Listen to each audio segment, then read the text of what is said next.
everyone, welcome. I'm just kidding. You're exhausted from New Year's, right? Me too. But welcome to Beyond Church. We're so glad that you're joining us online today or whenever you're watching this video. Hey, if you are new and you're checking this out, do me a favor. After the video, click the I'm new link below and you'll be able to sign up and stay up to date on everything that's coming up here at Beyond Church. And speaking of things that are coming up, on Sunday, January 22nd at 6 p.m, we're gathering together to kick the year off at Griffin State School for our night of worship. But if that's not your jam, don't worry, because we gather back in person on Sunday, January 29th for a brand new series, The Beginner's Guide to Predicting Your Future. But right now, we're about to dive into a conversation all about helping you grow your faith in the year ahead. So whether you've got questions about faith, whether you're exploring it, or whether you've been a Jesus follower for a long time, get comfortable and let's get a coffee, because we're all a little tired after last night, right?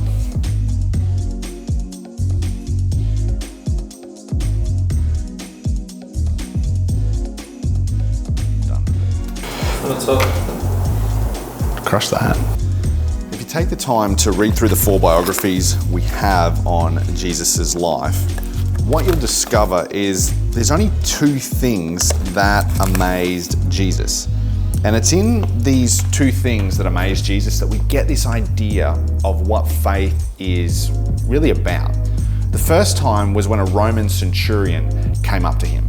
And to give you a little bit of a backstory, the Roman centurion came up, asked Jesus to heal someone within his family. And then Jesus said, well, we can go there now. And the Roman centurion explained, he goes, no, you don't have to do that. And here's the reasons why, because I'm a centurion. I know when I give orders, my men follow it. And Jesus, I've been watching you. I've been spending time paying attention to you. And I know when you say things, they happen. And here's was Jesus' response to that. When Jesus heard this, he was amazed. Now, you've got to keep in mind, lots of people ask Jesus for things all the time. So thankfully, Matthew tells us why Jesus was amazed. And this is why. Truly, I tell you, I've not found anyone in Israel with such great faith. What actually amazed Jesus was big, bold, active faith. And what made the centurion's faith actually so amazing is that he'd put 2 and 2 together.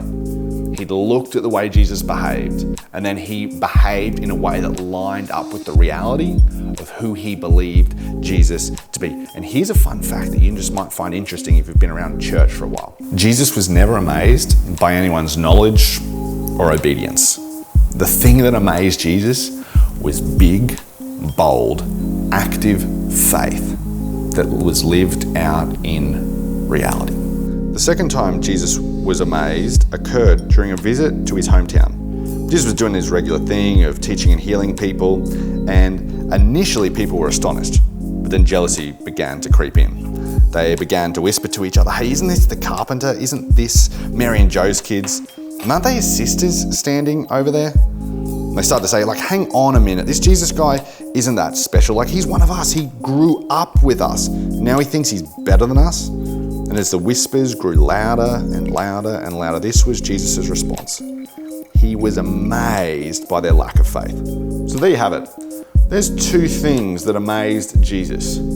Great faith and a great lack of faith.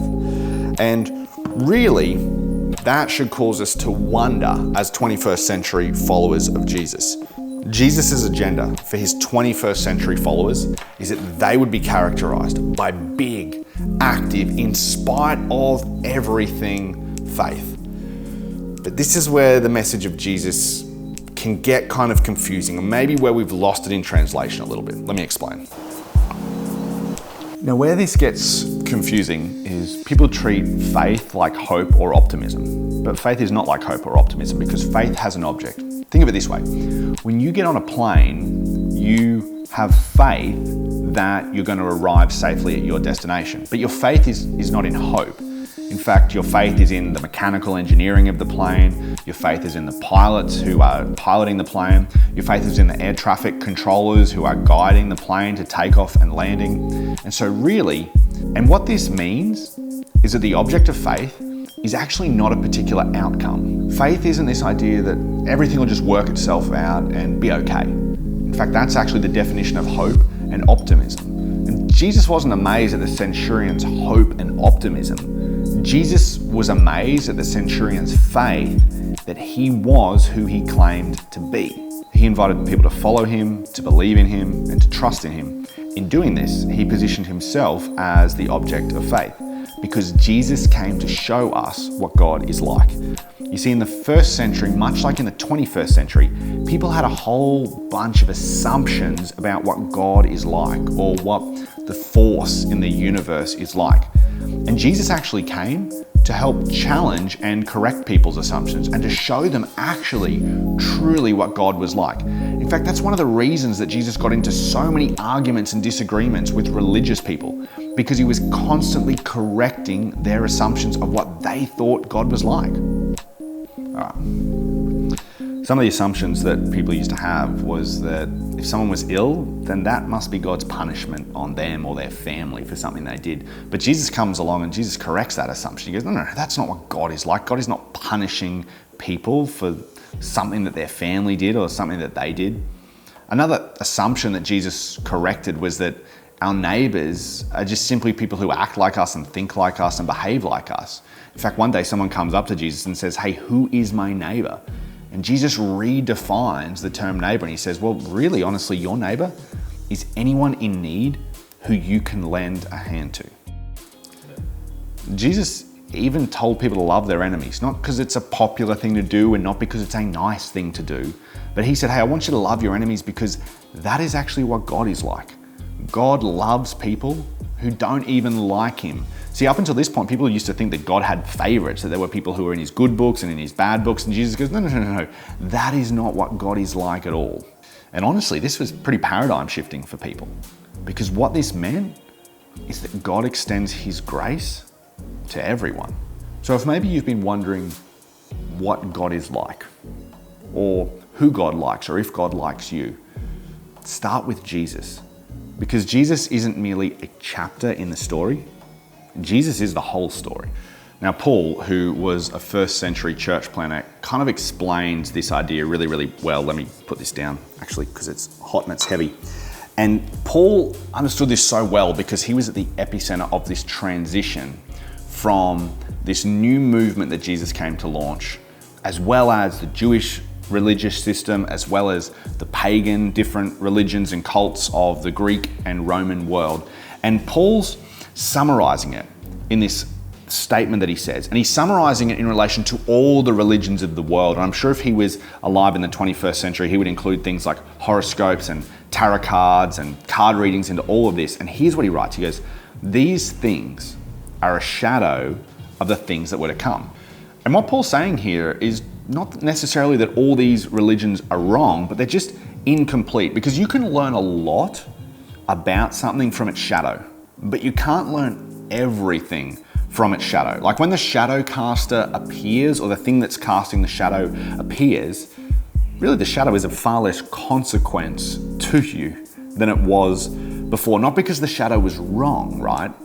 But because the shadow doesn't give the full picture. In fact, Paul continues this way. He says, the reality, however, is found in Christ. And what Paul was saying to these people is that people had grown up in this world with a shadow or a reflection of what God was like. And Paul would have said, hey, I grew up the same way as well. This is all new for me as well. And he said, I'd done my best to understand what God was like. But then Jesus entered the picture. Jesus came along, and Jesus had so much explaining to do to us in the first century and to me, because we were talking about and we were raised on this shadow. But Jesus, he's actually the perfect representation of what God is like. Jesus was effectively saying, hey, if you really want to know what God is like, don't look past me, don't stop short of me, but look directly at me, because everything before me was a sign to point towards me, so that I can show you what God is like. Not so that you can know more about God, but so that you can actually have a relationship. Because of this, we really shouldn't be surprised that Jesus's challenge or his focus is actually on faith and trust. Because after all, what's the currency of every relationship? The currency of every relationship is trust. And it's not fear, it's not obedience. And Jesus came to invite us into a relationship with God. That's why Jesus was always asking us to trust him. We're told that God so loved the world, that God so desired a relationship with the world and the people of the world, that God revealed himself through Jesus to the world. And the reason that God did this is because it's difficult to trust a shadow. It's difficult to trust something you can't properly see or someone you can't properly see. And because trust is the currency of relationships, Jesus invited people to trust him, because as they began to trust him, they were entering into a relationship with God.